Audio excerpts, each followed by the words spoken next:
여러분의 자녀들이 아버지, 엄마, 나 결혼을 좀 해야 되겠습니다, 이렇게 얘기하면, 야, 결혼은 무슨 결혼이냐, 다음 주일날 저 권사님네 아들 결혼한다는데 가서 구경이나 해, 이렇게 얘기할 부모 있을까요?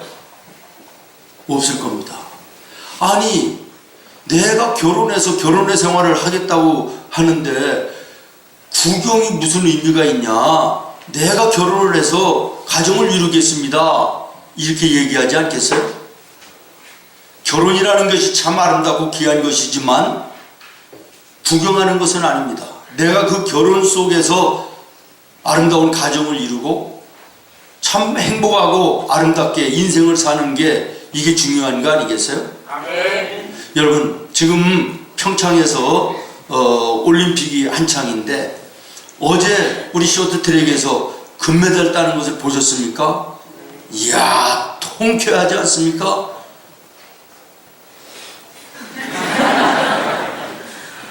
좀 얼굴을 좀 피자, 이런 말이에요.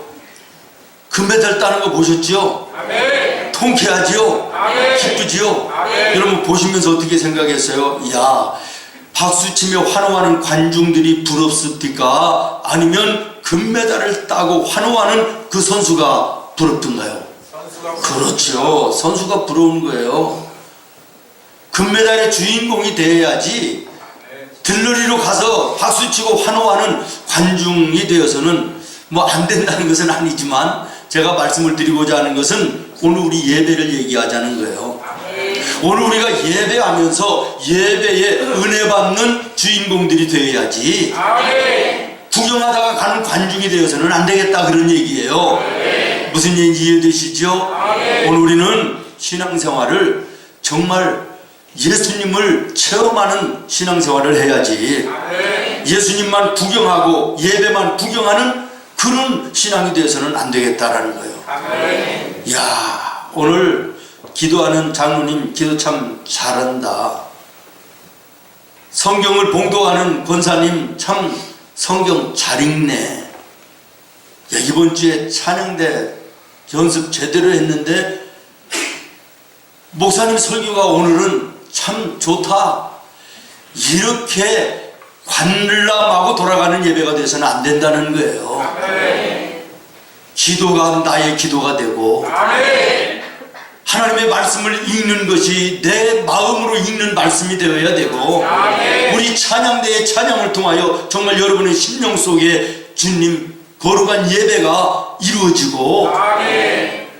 목사님의 말씀 속에 하나님의 음성으로 들어서 그 말씀을 내 마음속에 경험하고 그 말씀을 가지고 세상에 나가서 그 말씀대로 승리하는 삶을 사는 거, 이게 예배가 아니냐라는 거예요. 따라하겠습니다. 예배에 구경꾼이 되지 말고 주인공이 되자.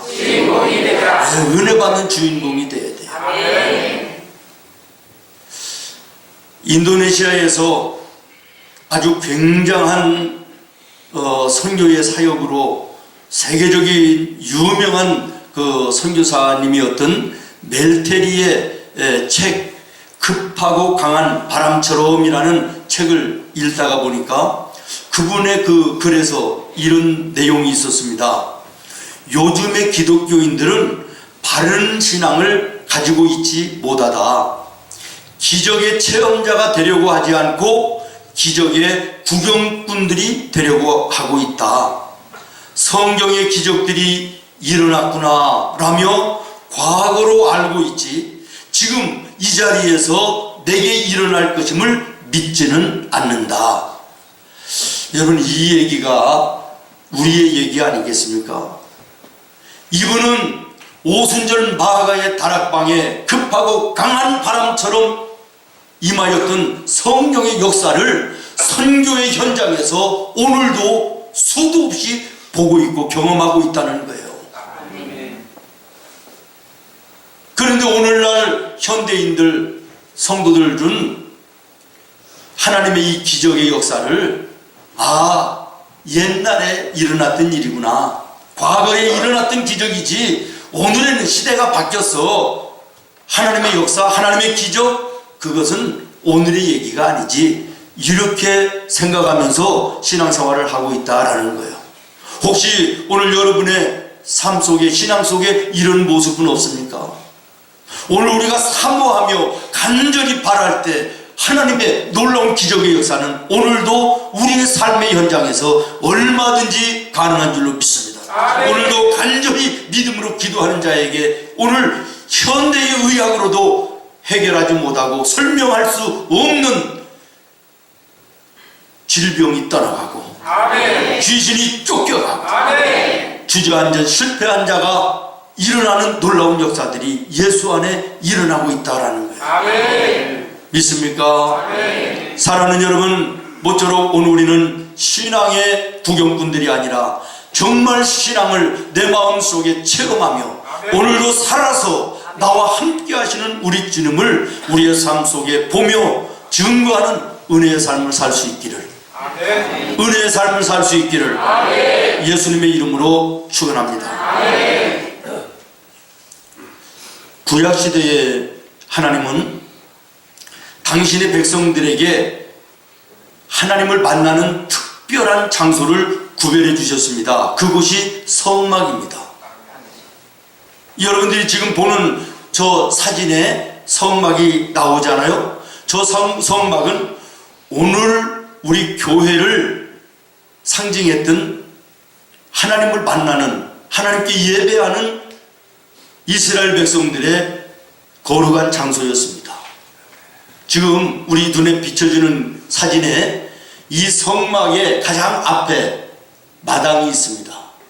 이 마당은 제사를 드리고자 하는 누구든지 들어갈 수 있어요. 그래서 이 번제단에 자기의 모든 죄를 용서받을 수 있도록 짐승들의 피를 여기에 제사장들을 통하여 붓게 되고 여기에서 죄사함을 얻는 예배의 자리였습니다. 지금 이 자리는 오늘로 얘기하면, 우리 교회로 얘기하면 여러분들이 앉아 계신 회중석이 되겠습니다. 이 성막의 뜰을 지나서 문을 열고 들어가면 여기가 성소입니다.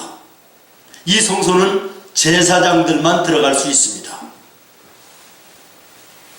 우리 교회로 얘기하면 지금 대표 기도하고 성경을 봉독하고 예배를 인도하는 예배위원들이 서 있는 밑에 강대상이 되겠습니다. 이 성소를 지나서 제일 안쪽으로 들어가면 지성소가 나옵니다.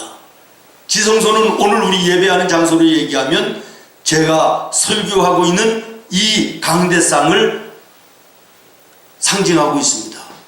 그래서 우리 교회를 지을 때 아무 생각 없이 지은 게 아니라 하나님께서 이스라엘 백성들에게 만나주시던 구약의 성막을 생각하면서 지어진 것이 교회예요. 그래서 오늘 우리는 이 강단에서 말씀을 전할 때 이 강단의 말씀이 회중석에 앉아있는 여러분들에게 심령 속에 들려져야 되고, 말씀이 하나님의 말씀으로 들려져서 그 말씀으로 여러분들이 힘을 얻고 그리고 세상을 나가 승리하는 이런 아름다운 역사들이 일어나야 된다라는 것입니다. 저는 오늘 이 성소를 통하여, 특히나 이 성소들 가운데도 가장 안쪽에 있는 이 지성소를 통하여 예수님과 이 지성소의 관계가 어떤 관계가 있는가라고 하는 것을 나누면서 은혜를 받으려고 해요. 여러분, 구약의 모든 말씀은 오실 예수님에게 집중되어 있다는 사실을 이해하십니까? 그렇습니다. 구약 성경에 나오는 모든 말씀은 예수 그리스도에 집중되어 있습니다. 그러므로 이 지성소 안에 있는 이 모든 것들이 예수님과 직결되어 있다라고 보면 틀림이 없다라는 거예요.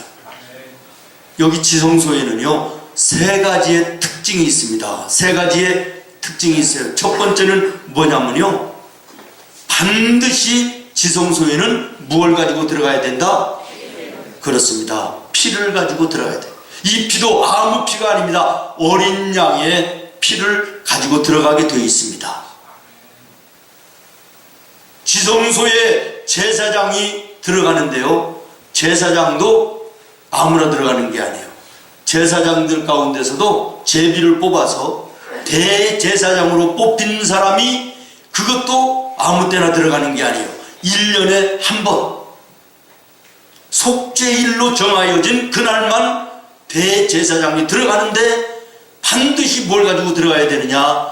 어린 양의 피를 가지고 들어가서 그 언약궤 위에 뿌릴 때 하나님께서 그 제사를 받으시고 백성들의 모든 허물과 모든 죄를 용서하여 주시는 놀라운 은혜를 베풀어 주셨다라는 거예요. 아멘. 믿습니까? 아멘.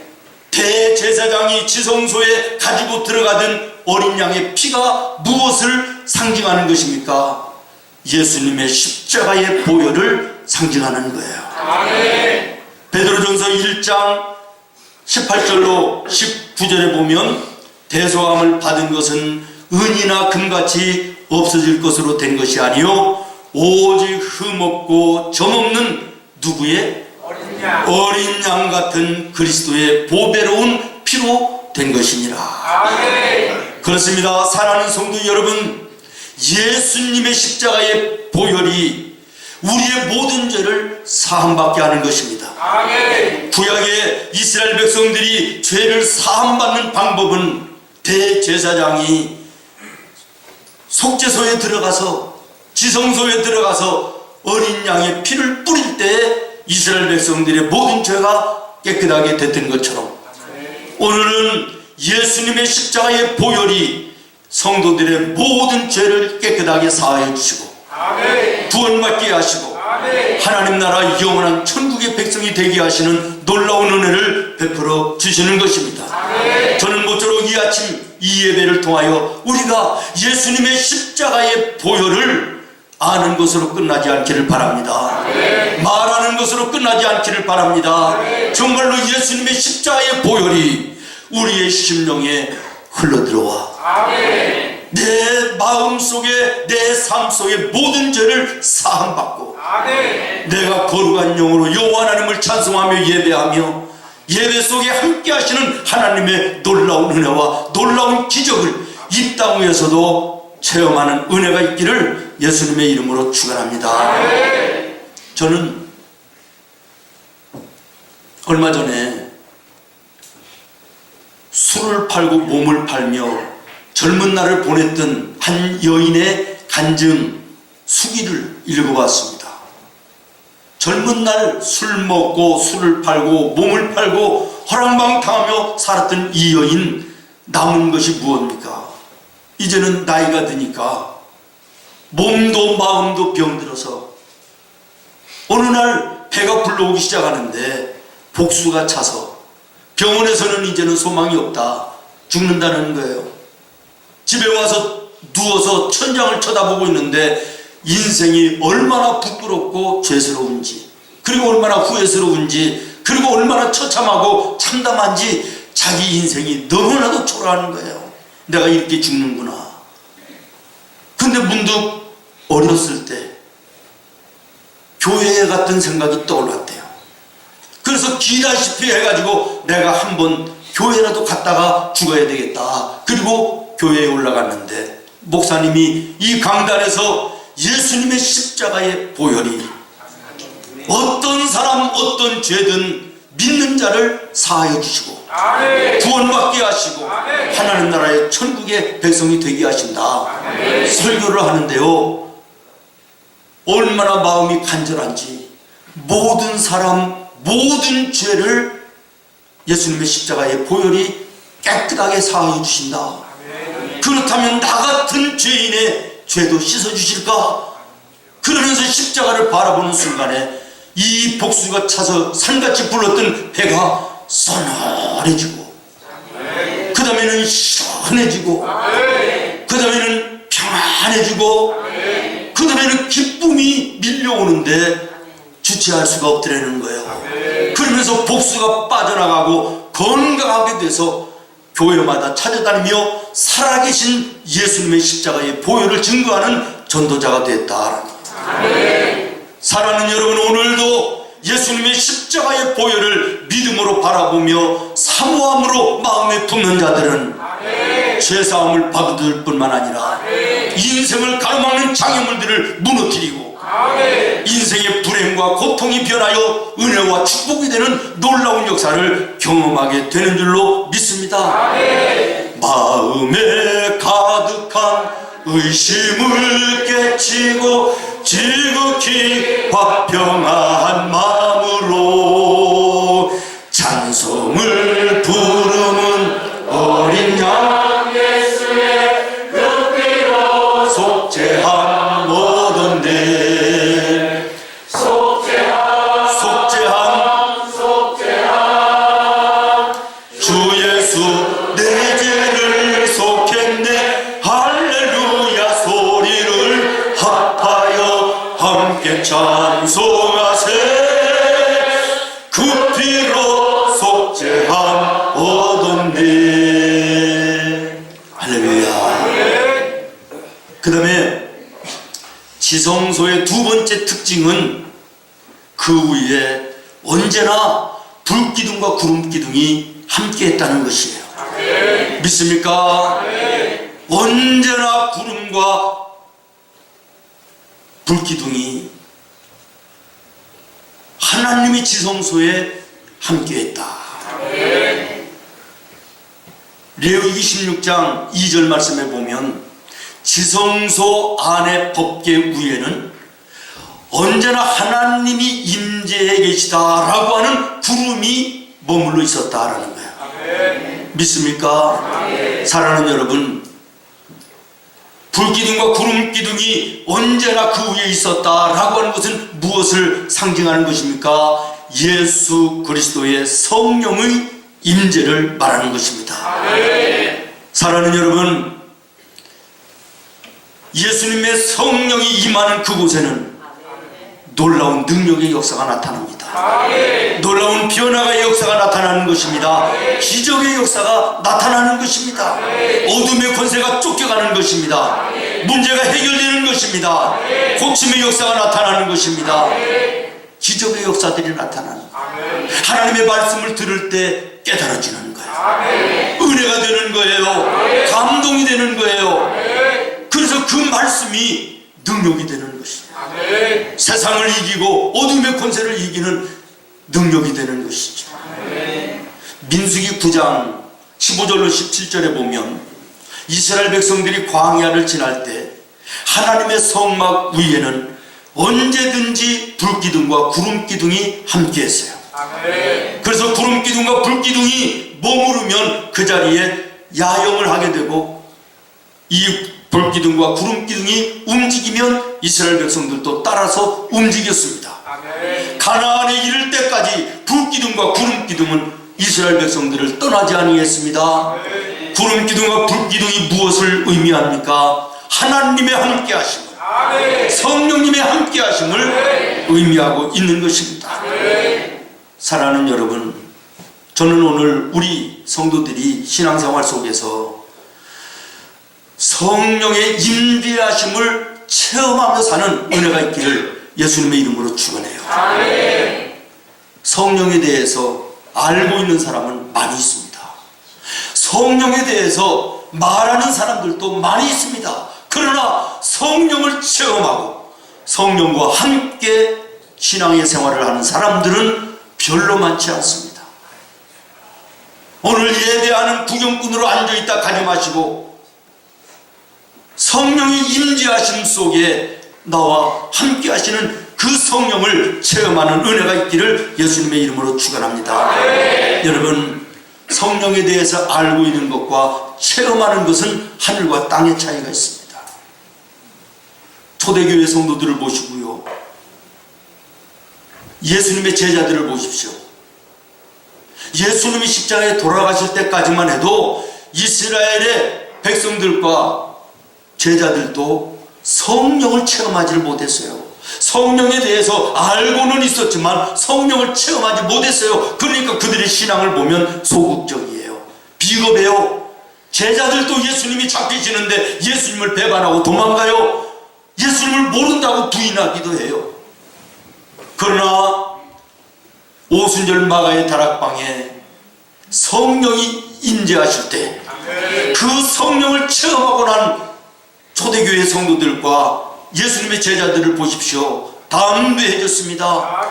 믿음의 용사들이 되었습니다. 죽음 앞에서도 굴하지 아니하고 예수님의 복음을 전하는 예수님의 용사들이 됐어요. 사랑하는 여러분, 성령을 받은 자와 성령을 아는 자는 다릅니다.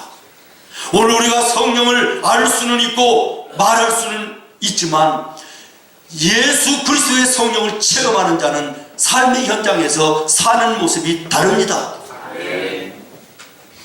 저는 모쪼록 오늘 예배하는 우리 성도들이 예배 시간 1시간 그저 앉아있다가 돌아가는 우리 성도들이 아니라 지성소에서 하나님의 성령이 임재하셨던 그것처럼 이 지성소 같은 강단에서 하나님의 성령이 선포될 때 오순절 마가의 다락방에 임하셨던 그 성령의 역사가 여러분의 심령 속에 체험되기를 예수님의 이름으로 축원합니다. 성령으로 충만하면요 내 환경이 어제와 오늘 달라진 건 없어도 마음속에 놀라운 역사가 일어납니다. 환경에 따라 사람이 변하지 않습니다. 그 어디나 하나님 나라를 삼고 그 어디서도 예수님의 이름의 권세를 가지고 당당하게 믿음으로 날마다 승리하는 풍족한 삶을 누리게 되는 것이죠. 그러면 이 성령을 누구에게 주시느냐라는 거예요. 어떤 사람이 받을 수 있느냐라는 거예요. 하나님은 성령을 아무에게나 주시지 않습니다. 사모하는 자에게 주시는 거예요. 누구에게 주신다고요? 사모하는 자에게 주신다. 여러분 누가복음 11장 13절을 여러분이 같이 읽어요. 시작. 너희가 악할지라도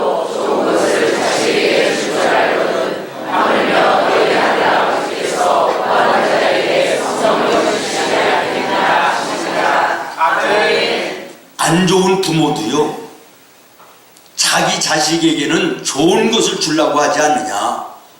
그런데 하나님 아버지는 너희의 좋은 아버지 아니냐, 나쁜 아버지가 아니지 않느냐. 그 하나님께 네가 성령이 필요하고 성령이 좋아서 사모하며 달라고 구하면 그걸 왜 안 주시겠느냐라는 거예요. 구하는 자에게 주신다는 거예요. 우리 하나님은 인격적이신 하나님이기 때문에 앉아있는 자에게 주시는 것이 아닙니다. 구하는 자에게 주시는 거예요. 찾는 자에게 주시는 거예요. 나를 사랑하는 자들이 나의 사랑을 입으며 나를 간절히 찾는 자가 나를 만날 것이니라.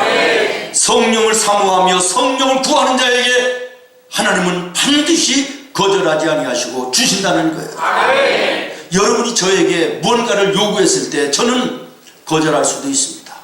여러분의 옆에 있는 분들에게 여러분의 필요를 요구했을 때 거절당할 수도 있어요.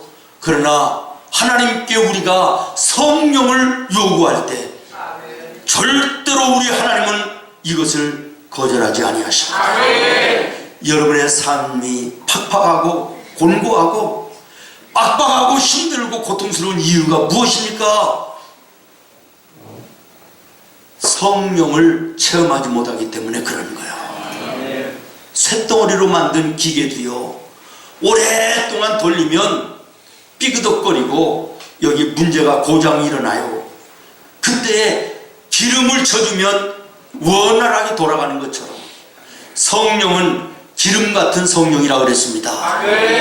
우리의 신앙 속에서도 때로는 세상 것들로 인하여, 세상 염려로 인하여, 세상 문제로 인하여 우리의 믿음 안에 살 때도 때로는 힘을 잃어버리고 곤고하고 낙심도 되고 외롭고 고통스러울 때도 있지만 그때마다 하나님께 무릎을 꿇어서 하나님이여 다시 한번 내 마음속에 성령으로 충만하여 주시옵소서 기도하며 구할 때 주님께서 성령을 우리에게 선물로 주시고 우리의 삶을 윤택하게 하시고 원활하게 하시고 풍족하게 하시는 놀라운 은혜로 함께해 주심을 믿으시기를 바랍니다. 사도행전 2장 38절에 보면 베드로가 이르되 너희가 회개하여 각각 예수 그리스도의 이름으로 세례를 받고 죄사함을 받으라. 그리하면 성령을 선물로 받으리니. 여러분의 마음속에 삶 속에 죄의 문제가 있으면 성령이 떠나가는 것은 아니지만 성령이 소멸되어 메말라가는 거예요. 그러니 늘 힘들고 어려운 거예요. 그때마다 우리는 하나님 앞에 무릎을 꿇어 다시 한번 회개하고 나의 잘못됨을 십자가 앞에 내려놓고 회개하고 성령을 하나님께 구할 때 우리 하나님께서 우리에게 성령을 충만하게 하셔서 우리의 삶을 윤택하게 하고 풍성하게 하는 은혜로 우리의 걸음을 인도해 주시는 줄로 믿습니다. 성령을 알고 성령을 말하는 자들이 되지 말고 성령을 체험하는, 그리고 성령과 함께 오늘 승리하는 나와 여러분의 삶이 되기를 예수님의 이름으로 축원합니다. 마지막으로 세 번째, 지성소의 특징은 뭐냐? 언약궤만 있다. 성전 이 성막의 뜰에도 성소에도 여러 가지 기구가 있지만 지성소 안에는 오직 하나 언약궤만 있다라는 거예요. 언약궤는 무엇입니까? 예수님의 생명의 말씀을 상징하고 있는 것입니다. 다시 말하면 너희가 생명의 능력이 되시는 말씀을 쫓아 순종하면 너희의 삶을 내가 책임져 주겠다는 거예요. 피로를 채워주겠다는 거예요. 믿습니까?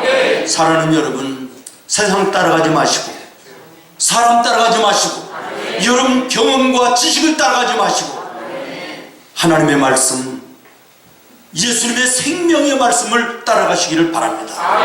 말씀은 세상을 이기는 능력입니다. 어둠의 악한 마귀를 이기는 검입니다. 우리의 앞을 가로막는 모든 인생의 장애물을 무너뜨리는 무기가 하나님의 말씀, 생명의 예수님의 말씀입니다.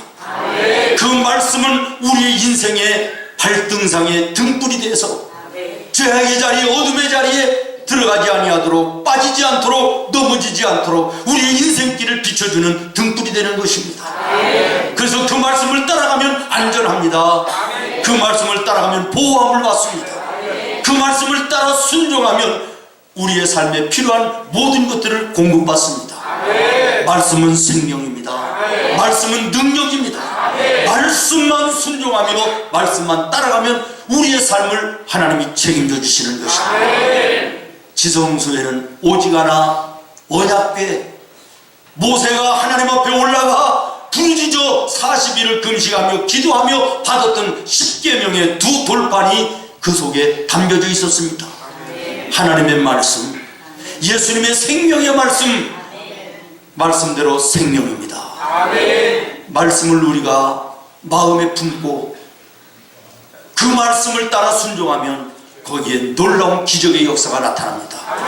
하나님의 말씀은 성령의 감동으로 된 것으로, 아멘, 책망과 바르게 함과 의로 교육하기에 부족함이 없는 완전한 말씀이 성경인 것입니다.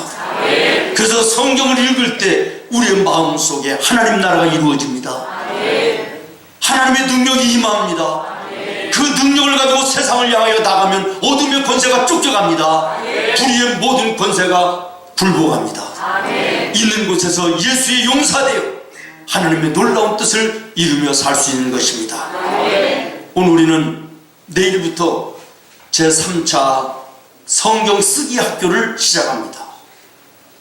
40여일 동안 우리가 성경을 쓰게 될 텐데, 성경은 사람이 쓴 것이 아닙니다. 하나님의 영이 사람을 감동하여 쓰게 하신 말씀입니다. 그러므로 그 성경을 우리가 보고 읽고 쓸 때 그 말씀이 능력이 되는 것입니다. 내 삶을 바꾸는 것입니다. 우리의 앞을 여는 놀라운 축복의 역사가 되는 것입니다. 성경을 쓰는 이 성경학교에 온 성도가 동참해서 오늘도 나와 함께 하시는 그 주님을 우리의 삶 속에 경험하는 우리 성도들이 되기를 예수님의 이름으로 축원합니다. 기도하겠습니다.